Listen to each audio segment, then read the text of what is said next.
4 تا ذکر میخوام بهت بگم. به محض اینکه شروع میکنی به گفتنش 2 تا اتفاق میفته.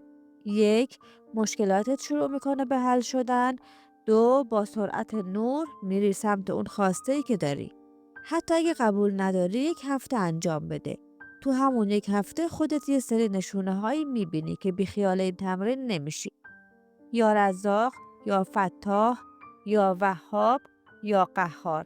حداقل در طول روز 110 مرتبه بگو و خودت ببین چه اتفاقات قشنگی تو زندگیت میفته.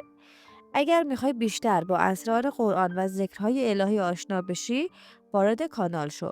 و در نهایت میدونم میشناسی کسایی که به این ویدیو نیاز دارن، چون مشکل دارن تو زندگیشون. حداقل برای 5 نفرشون بفرست، چون انرژی قشنگش برمیگرده تو زندگی خودت. حاجت داری تو کامنت ها بنویس یا الله.